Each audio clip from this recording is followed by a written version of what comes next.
I'm James Turk. I'm a director of the GoldMoney Foundation. I'm here in lovely Sydney, Australia with best-selling author and founder of Casey Research, Doug Casey. Doug, it's a pleasure to be here with you today. As with you, Jim.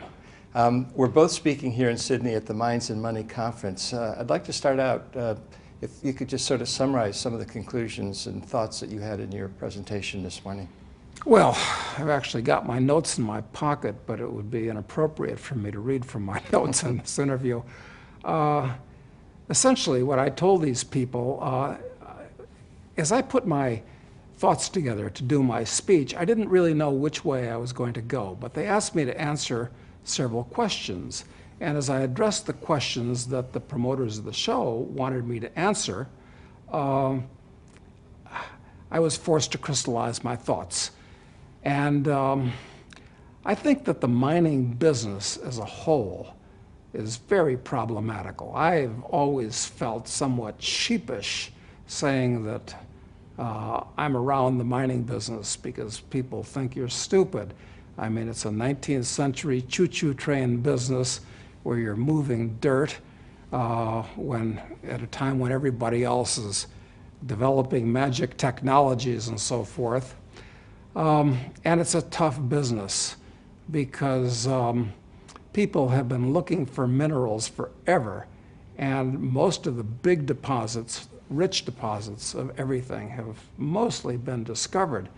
And increasingly, we have to go to larger and larger, lower and lower grade ore bodies, which become more and more problematical because these NGOs and so forth hate to see you raping the earth.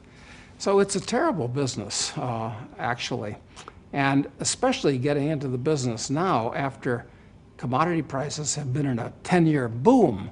I'd rather buy anything cheap than after a 10-year bull market. So anyway, I was kind of the wet blanket with all these mining guys who were saying how we're all going to become, if not millionaires, maybe billionaires. And I was saying, you know what?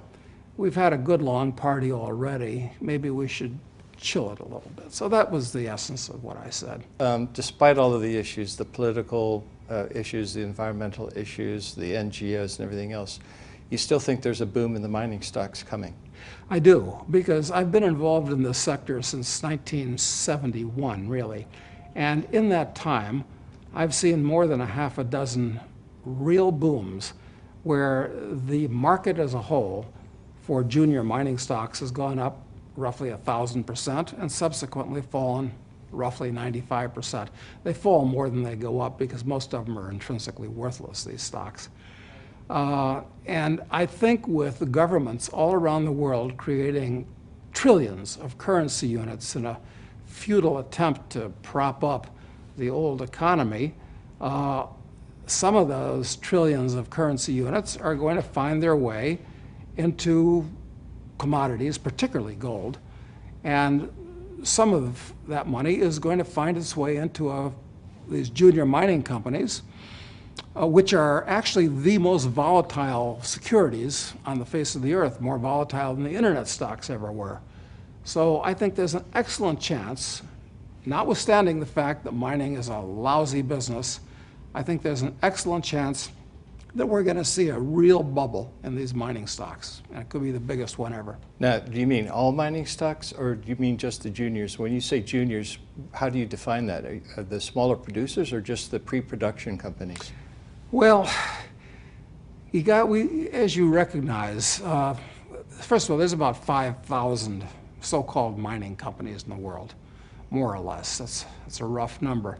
90% of those only have gold or nickel or silver or whatever they're supposed to be going after. The only gold they have is printed on the front of their share certificates. They don't have any intrinsic value at all. With very little prospect of ever finding gold or nickel or whatever. Yeah, very, very little intrinsic very little prospect of doing that. So you narrow it down. So maybe you've got 500 companies out of the 5,000 that are worth investigating further.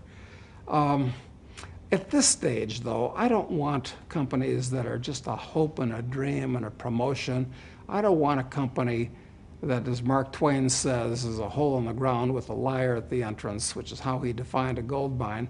I'm looking for companies that have an actual deposit that you can see is possibly economic, that the people running it are solid and have track records and are proven commodities. That rules out most of the remaining 500. That are adequately financed, rules out more of them. That are in the right political jurisdiction, because of course government is the major enemy of all creative enterprise, but mining in particular. So you put these things through a screen, and those are the companies that I want to own, and I think will be the biggest beneficiaries of what I hope is this bubble. Yeah.